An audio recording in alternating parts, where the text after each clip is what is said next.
Welcome to the channel where I yap randomly about life and some strange stories I come across on the internet. Knowing where you are listening this video from would make me happy, so please share and help me understand how close we are, even though there are miles between every one of us. While I do the heavy lifting here, let's do some heavy lifting in the Entitled People department. I've got a fresh batch of stories today featuring terrible bosses, nightmare neighbors, and family members who don't understand the word no. If you're dealing with drama in your own life, just remember, at least you didn't have to deal with these people. Let's jump right in. Story 1. My HOA president fined me $500 for my garden, so I turned my backyard into a federally protected bat sanctuary. I live in a neighborhood with a pretty strict homeowners association, but for the last 3 years, I've flown under the radar. I keep my lawn mowed, I bring my trash cans in on time, and I pay my dues. I just want to be left alone. The problem started when Karen, not her real name, but you get the vibe, was elected as the new HOA president. Karen is the type of person who measures grass height with a ruler.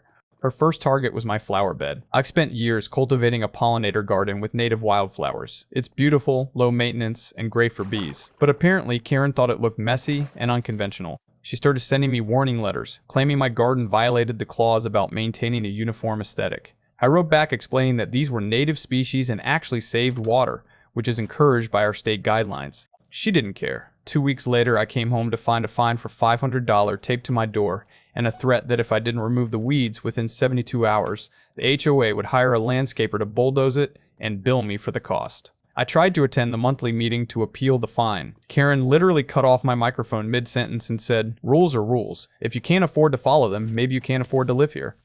I was seeing red. I went home and did some aggressive research. That's when I found out about our local wildlife laws. It turns out my state has very strict protections for certain species of bats.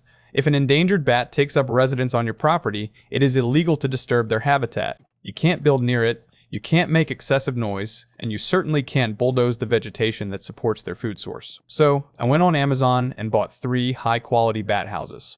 I mounted them on 15-foot poles right along the fence line facing Karen's house. I also planted night-blooming flowers specifically designed to attract the insects that bats eat. Within a month, we had residents. A local colony of brown bats moved in. And I'm not talking about 1 or 2, I'm talking about a thriving community. The next time Karen came over to scream about my weeds, I simply handed her a letter from my lawyer.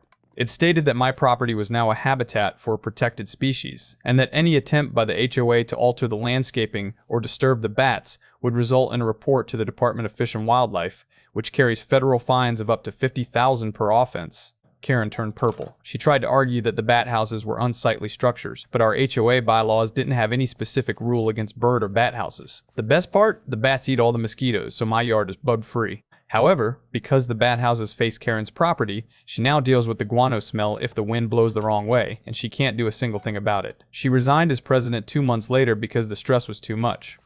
Note to self, never mess with someone who has time, money, and a knowledge of wildlife law. That is a level of petty I aspire to. Bats 1, Karen O. Story 2, my stepsister destroyed my gaming PC, so I got her arrested for grand larceny on her 18th birthday. This sounds harsh, but you have to understand the history here. My stepsister, let's call her Ashley, has always been the golden child. My dad married her mom when we were teenagers, and Ashley quickly learned that if she cried, she got whatever she wanted. I'm 22 now, living at home while I finish my engineering degree. I paid for my tuition, my car, and my possessions with money I earned working 2 jobs. My most prized possession is my custom-built PC. I spent about $3,500 on parts alone, high-end GPU, liquid cooling, the works. It's my baby. Ashley, who was 17 at the time, asked to borrow my PC to play some game with her friends because her laptop was too slow. I told her no. I have sensitive Word files on there, and I don't trust her around expensive tech because she's clumsy and careless. She threw a tantrum, went to her mom, and her mom told me I was being selfish and should share with my sister.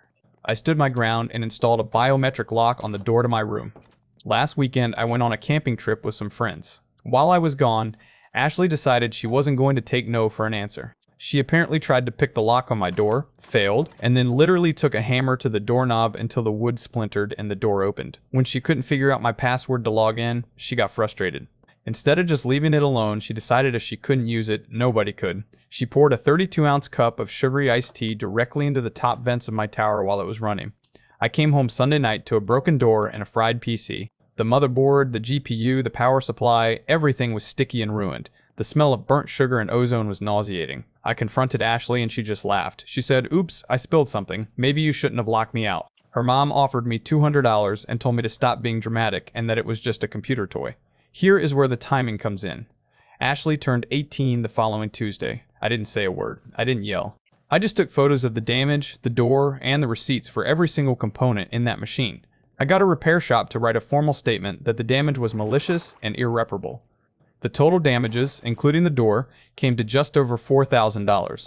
On Wednesday morning, the day after her 18th birthday, I walked into the police station and filed a report for destruction of property and breaking and entering, because the value was over $1,000. In my state, that is a felony. The police showed up at our house that afternoon. Ashley was actually cutting her leftover birthday cake when the officers knocked on the door. She thought it was a joke at first. She told the officers, "It's just my brother's stupid computer. My mom said she'd pay him." The officer explained that since she was now a legal adult and the damages were significant, it wasn't a family dispute anymore, it was a crime. They handcuffed her in the kitchen. Her mom was screaming, my dad was stunned, and Ashley was sobbing, shouting that it wasn't fair. She ended up taking a plea deal. She now has a criminal record, she has to complete 200 hours of community service, and the court garnished her wages from her part-time job to pay me back every single cent plus legal fees. My stepmom called me a monster for ruining Ashley's life, but I moved out the next week. I used the restitution money to build an even better PC. Ashley is currently struggling to find a job because background checks flag her for property damage. Maybe next time she'll respect other people's stuff. The fact that she waited until you were gone and used a hammer, that's not an accident, that's unhinged behavior. You didn't ruin her life, she ruined her own life by thinking actions don't have consequences.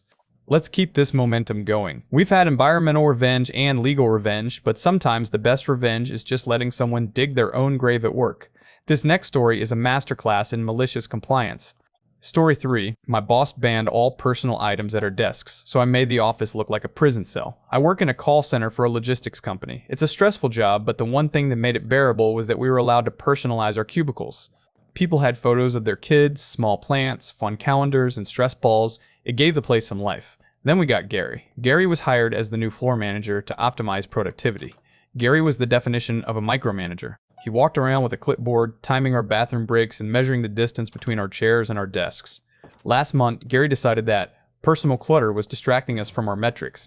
He sent out a memo on Friday afternoon stating, effective Monday, all personal items must be removed from desks. This includes photos, plants, figurines, and unauthorized stationery. Desks must be completely clear of anything not company issued. Failure to comply will result in a write-up. We tried to push back. We explained that these things helped with morale. Gary said, I don't pay you for morale, I pay you for results. If it's not a phone, a keyboard, or a pen, get rid of it. So, we did. I organized the entire floor over the weekend via our group chat. We decided to follow Gary's rule to the absolute letter. On Monday morning, the office looked stark. I mean, depressing. We removed everything. But we didn't stop there. We removed the seat cushions we had brought in for our backs because they weren't company issued. We removed the floor mats. We removed the organizers. But the kicker was the unauthorized stationery. See, the company only provided cheap black ballpoint pens and yellow sticky notes. Most of us use our own highlighters, colored pens, and whiteboards to track complex shipments. Since those were personal items, we took them home. Gary walked in Monday morning looking smug. Much better, he said. Looks professional. The chaos started at 9:30 a.m. Without our color-coded systems, tracking shipments became a nightmare. When a client called asking about a priority package, I usually would have looked at my whiteboard. Instead, I had to put them on hold, open a slow software ticket, and wait. By 11:30 a.m., hold times had tripled. Clients were furious. Then came the malicious compliance on company-issued equipment only. The headsets they provided us were old and uncomfortable. Most of us used our own noise-canceling ones. Since Gary banned personal items, we all switched back to the cheap, static-filled company headsets. Customers couldn't hear us. We couldn't hear customers. I'm sorry, sir, I can't hear you over the background noise. I'm using the standard issue equipment, became the phrase of the day.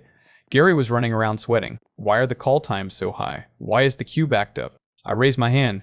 Gary, I'm trying to track the cargo for the Smith account, but I don't have my colored markers to visualize the route, and I can't use my personal map. I have to use the company text interface, which takes 10 minutes longer.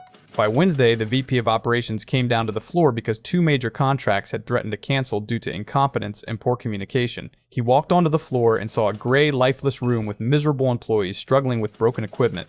He asked Gary why productivity had dropped 40% in 3 days. Gary tried to blame us, but we all pulled out the memo.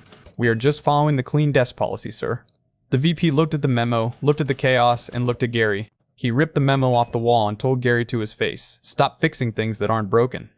Gary was transferred to the night shift in the warehouse. No desk, just heavy lifting. We got our plants and photos back, and the company actually upgraded our headsets to keep us happy. There is nothing quite as satisfying as watching a micromanager realize that the clutter they hated was actually the only thing holding the workflow together. Gary learned the hard way that you don't mess with the people who actually do the work. That's all for today, guys. If you enjoyed these stories of justice served, make sure to hit that like button. It really helps the algorithm. Let me know in the comments, what's the pettiest thing you've ever done to a bad roommate or boss? I'll be down in the comments reading the best ones. Catch you in the next one.